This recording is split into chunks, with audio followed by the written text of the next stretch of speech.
Hello friends, welcome back to our YouTube channel Tech and Cryptos. Today in this video let's learn about how to remove location from a post on Instagram after posting. So let's get started. At first let's get into Instagram app. So here it is. So let's get into it. Now click on your profile icon in the bottom right corner and click on the post you want to edit or remove the location from. Now we need to simply tap on these three dots in the top right corner and click on edit.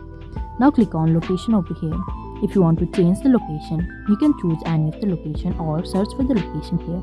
And if you do not want it, simply cross mark on the top left corner. And we can see there is no location now.